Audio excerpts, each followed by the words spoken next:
Hello everyone, this is Lara with your end of the week video for US oil for the trading week ending Friday 26th of February 2021. I am again expecting a pullback for oil, may have just begun at Thursday's high. I have a little bit more confidence in that view this week. I am expecting a deeper pullback or more time-consuming consolidation to be developing for oil about here within the larger bull market for oil. Elliott Wave analysis first, classic analysis last. At the monthly chart level, this wave count is extremely bullish for US oil. It expects new highs substantially above this point in coming years. This bull market I expect will last many years. There will be obviously corrections and pullbacks along the way. It's a third wave at supercycle degree. From this high to this low, this structure cannot be fitted, this price movement cannot fit as a 5-wave motive structure, which means it's a corrective structure and it has a perfect fit as a double zigzag.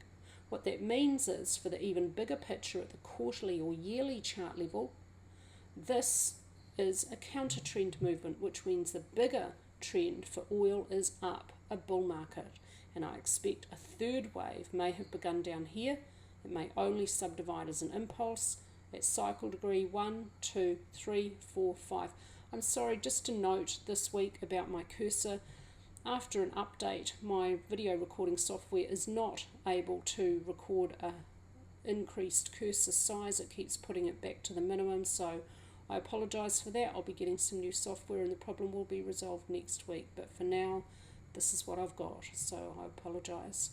Let's take a look at the weekly chart level, where this low for supercycle 2, the end of this counter trend or corrective structure movement, is this point down here, and the start of the impulse for supercycle 3. It may only subdivide as an impulse. There could be cycle waves 1 and 2 within it, could be over, or have an alternate where I move the degree of labeling here down 1. If they're over, then this target for cycle 3 is for it to reach 2.618, the length of cycle 1, considering how high supercycle 3 needs to go. That's why I've used this Fibonacci ratio on this chart. And within cycle 3, no second wave correction may move beyond its start. Let's take a look at how this may be beginning from this low down here, this point down here. This is the simplest Elliott wave structure, a 5-wave impulse. 1, 2, 3, 4, 5. 5 steps forward should be followed by 3 steps back, and I expect that may have begun at Thursday's high. We've got an even stronger bearish candlestick reversal pattern here. This is a really nice evening doji star. Primary wave 2 may be expected to last weeks, possibly even months. It may find support about the 0.382 or 0.618 Fibonacci ratios. But before we can have confidence in that, let's wait to see a trend channel breach, or a signal from on-balance volume. We'll get to that at the daily technical analysis chart. If we see either one of those, and the on-balance volume would probably come first, if that happens, then I'll have a reasonable amount of confidence that primary 2 has indeed arrived. I will use the 0.382 Fibonacci ratio as my first expectation, and if price reaches that and the structure is incomplete or keeps on falling, then attention turns to the next area of support, the 0.618 Fibonacci ratio. At the weekly chart level, we can move the degree of labeling within the bull market all down 1 degree. Cycle wave 1 may be incomplete with primary 1, 2, 3, 4, 5. A normal target for primary 3 to reach 1.618, the length of primary 1. At the weekly chart level, classic technical analysis, an upward week this week with a high and a high low and volume pushing price higher.